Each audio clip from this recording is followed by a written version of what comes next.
안녕하세요 아동부 여러분, 이재훈 목사님이에요. 오늘 말씀 함께 읽어볼까요? 그때 예수께서 제자들과 함께 겟세마네라고 하는 곳에 가서 그들에게 말씀하셨다.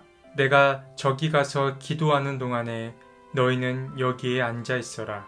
그리고 베드로와 세베대의 두 아들을 데리고 가서 근심하며 괴로워하기 시작하셨다. 그때 예수께서 그들에게 말씀하셨다. 내 마음이 괴로워 죽을 지경이다. 너희는 여기에 머무르며 나와 함께 깨어 있어라. 예수께서는 조금 더 나아가서 얼굴을 땅에 대고 엎드려서 기도하셨다. 나의 아버지, 하실 수만 있으시면 이 잔을 내게서 지나가게 해 주십시오. 그러나 내 뜻대로 하지 마시고 아버지의 뜻대로 해 주십시오. 그리고 제자들에게 와서 보시니 그들은 자고 있었다. 그래서 베드로에게 말씀하셨다. 이렇게 너희는 1시간도 나와 함께 깨어 있을 수 없느냐? 시험에 빠지지 않도록 깨어서 기도하여라. 마음은 원하지만 육신이 약하구나. 아멘. 여러분, 오늘은 사순절 몇 번째 주일일까요? 네, 5번째 주일이에요. 혹시 사순절이 무슨 날인지 기억하는 친구 있나요? 사순절은 예수님의 고난을 기억하며 40일 동안 우리 몸과 마음을 절제하는 것을 말해요. 이제 사순절이 2주 정도 남았어요. 여러분, 사순절이 끝나면 무슨 날이 온다고 했는지 기억나나요? 네, 부활절이에요. 그러니까 부활절까지도 2주 정도 남았다고 보면 될 것 같아요. 그래서 오늘도 이어서 사순절 관련된 이야기를 나눠보도록 하겠습니다.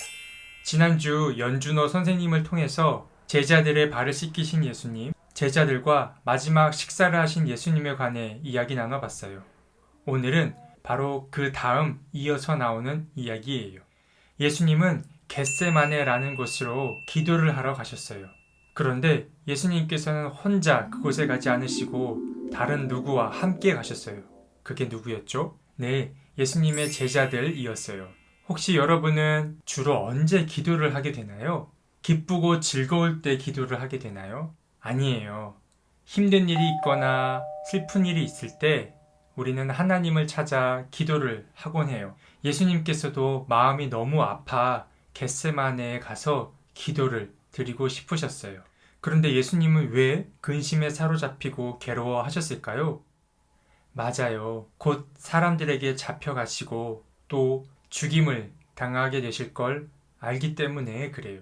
여러분, 기억에 남는 억울한 경험 있나요? 억울한 마음은 내가 잘못하고 실수하지도 않았는데 혼나거나 벌을 받아서 마음에 화가 나거나 마음이 답답해지는 것을 말해요. 사실 목사님도 누나가 한 명 있는데 어릴 적 누나랑 TV 리모컨 가지고 다투다가 누나가 먼저 시비를 걸었는데 엄마가 누나 괴롭힌다고 이 목사님을 혼낼 때 굉장히 억울한 마음이 들었었어요. 어쨌든 예수님께서도 억울하고 또 무서우셨어요.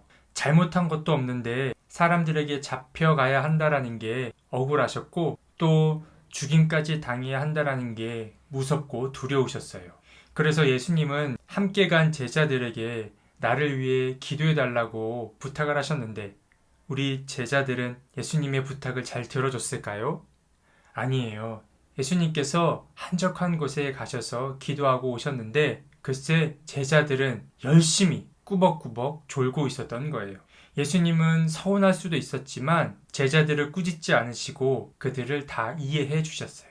그리고 드디어 이 일이 일어나고 말았어요. 어느 날 예수님께서 제자들과 함께 이야기를 나누고 계셨어요. 그런데 한 무리의 사람들이 예수님과 제자들이 있는 곳으로 찾아왔어요. 그런데 예수님을 찾아온 그 사람들 가운데 예수님의 제자 중에 한 명이 섞여 있었는데 그가 누구였죠? 네, 예수님을 팔아넘길 유다라는 제자였어요.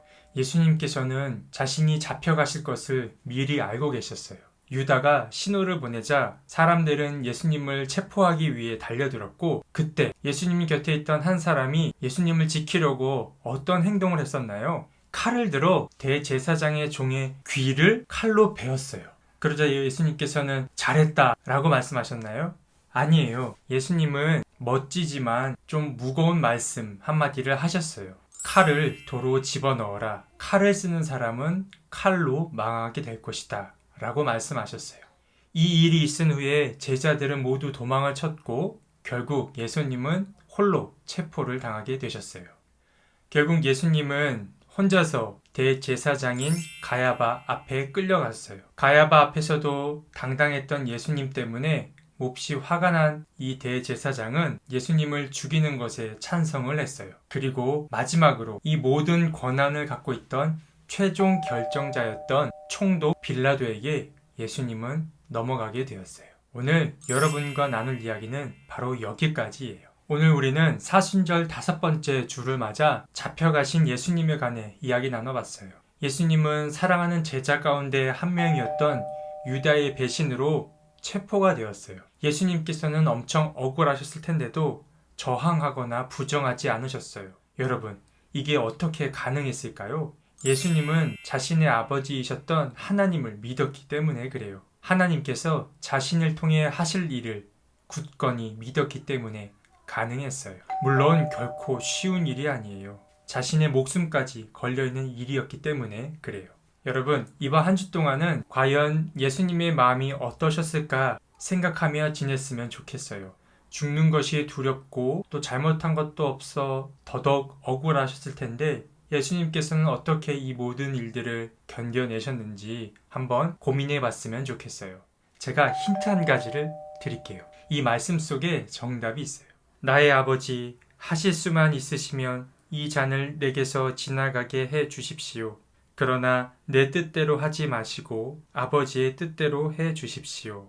기도하고 마칠게요. 사랑의 하나님, 날씨는 좋아졌지만 코로나 때문에 여전히 자유롭게 다니지 못하고 또 공기도 안 좋아서 집 안에만 머물고 있습니다. 하나님, 우리가 어느 곳에 있든지 하나님께서 우리 친구들과 함께 있다라는 걸 잊지 않고 꼭 기억하게 도와주세요. 오늘은 사순절 5번째 주일을 맞아 잡혀가신 예수님에 관해 이야기 나눠봤어요. 억울하고 또 두려우셨을 예수님께서 어떻게 그 힘든 시간들을 견디고 이겨낼 수 있었는지 함께 고민해봤어요. 하나님, 우리 청파교회 아동부 친구들도 답답하고 억울하고 어려운 일들이 많을 텐데 그럴 때일수록 하나님은 어떤 마음을 품고 계신지 또 하나님의 뜻은 어디에 있는지 묻고 또 들을 수 있는 우리 친구들이 될 수 있게 도와주세요. 한 주도 튼튼하고 또 건강하게 잘 지낼 수 있게 도와주실 것을 믿으며 예수님의 이름으로 기도드립니다. 아멘.